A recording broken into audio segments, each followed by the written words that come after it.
of us before, and you can be honest. No, I haven't. Okay, he's honest, good. And so basically what we do is we do talk radio, and we call it Spiritual Speakers Corner. We just like to chat with people about stuff going on in the culture. We try to connect that with spirituality in some way. Okay. And so basically we're talking about Easter today. The first thing I have to do though is get you to release this, just for obviously the legal stuff. Are you okay with us talking to you today, Phil? Yeah, that's no problem. Cool, good. And be honest, man. We appreciate honesty and clarity. We also appreciate, just in case, no language, in case it does make the air. We have to edit that out. Oh, it's no problem. Cool. Okay. I can watch myself. Okay, good. No, it's good. No, you haven't been bad in that since we talked. But so now, just a bit of a demographic. You say you're from Mitchell. What do you do for work, man? I'm a millwright apprentice. Oh, good stuff. Good money in that, I hear. Yeah, there is. Good. And so, how old are you roughly? 23. 23. Okay. So you went to school. Did you go to college as well? Well, with the apprenticeship, you go to college 3 different terms. Okay. I just finished my first term at the end of February, actually. Cool. Good stuff, man. Good. And any background in spirituality of any sort whatsoever? Not really, no. Okay. Any kind of Easter focus growing up at all? Did you have any experience with that? Yeah, a meal. A meal. Okay, good. Okay, you'll be a good guy to talk to then. Okay, so we're kind of talking about the historicity of Easter. The series is actually called "Did It Really Happen?" and "What Did It Really Mean?" So we're just sort of exploring whether or not this really even happened or not. Do you believe that the Easter recorded in the Bible is really a historical account? Do you think it really even happened at all? No, I don't. You don't? Okay. Now, what would be your? Why is that? Like, what would make you go, no way, not a chance?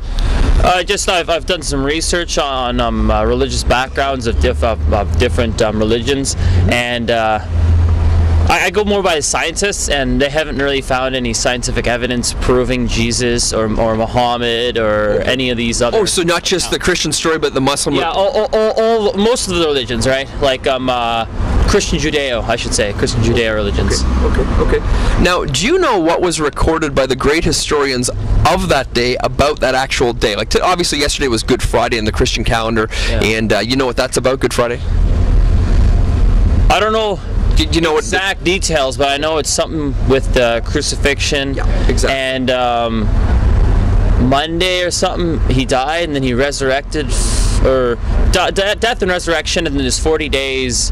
I'm not sure what the 40 days is about, honestly. Yeah, basically Good Friday is the day that he died, and we'd believe that he rose again Easter Sunday. Oh, okay. Okay, that's the broad strokes of it. And do you know, though, if you look at the historians of that day, guys like Thales, Phlegon, Josephus, do you know what they recorded that day about that day? I'm not talking biblical history. I'm just talking secular history. The exact I don't know exactly. That? No, I haven't studied it too extreme, really. No. Okay. And I'm not trying to corner you. I'm just wondering if have you ever kind of systematically studied this subject at all? Have you said, did this really happen, or are you just sort of going by kind of school and things you've sort of casually learned? I've studied not Easter in general, but I've studied the beginnings of the core beliefs of a lot of different religions. Okay. How about this one? In your opinion, how sure were the people who claim to have seen Easter happen, like the crucifixion and the resurrection, how sure do you think they were that it really happened? Because it says that over 500 actually witnessed the guy alive again. Like, what do you think? How would you account for that, or what would be your opinion on that? So you're saying there's over 500 people who claim to have witnessed it? Yeah, like the actual resurrection. Okay. Yeah. Well, my personal opinion on that would be that it was a long time ago, and a lot of things can get switched around, and you know, I don't know exactly what happened, but I'm sure, you know, when you go around the circle and you say, yeah, Jimmy's weird, it goes around to, like, I don't know who you are. Okay. So, you know, a lot of things get mixed up in that time. Okay. And do you know why it happened? Like, if someone were to say, well, what's the story? Like, okay, we've got this Easter thing that happened, and a lot of people want to know whether it happened or what happened or how it happened, but do you know why it's supposed to have happened? Like, what the point of it was? Why the death and the resurrection happened? Exactly. Did God not supposedly send Jesus down to be killed by the Jews and then resurrected for everybody's sins or something? So now, yeah, it sounds a bit like cosmic child abuse in that framework. I've heard that from university guys. Do you know? How would you explain the Easter story? Like, if someone said, Phil, why did it happen? Like, what's the point of it? And whether or not you believe it is secondary to this is the question in general. Why do you think it happened? Why do I think it happened? Honestly, I don't know how to answer that question. Okay. I don't know. Why did it happen? Because that's the core of beliefs, really. Because without that, then it just there was no Christianity pretty much. Like without the death and resurrection of Jesus, where's Christianity? Okay. Now, do you believe in God yourself? No. No. Okay, I see a small G on your shirt here. Is that a band? Yes. Okay. So you don't believe in God at all? No. So would you consider yourself an atheist or agnostic?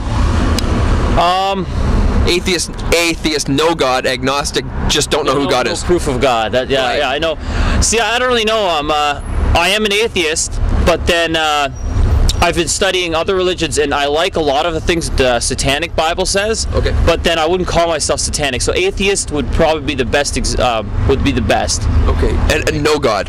No God. Okay. No, just the natural world. We are when we die. Nothing happens. There's no soul.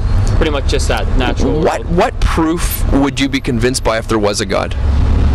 Proof. Yeah. What would you go? Wow, there's got to be a God. What would be the kind of the aha thing that would convince you of the existence of God?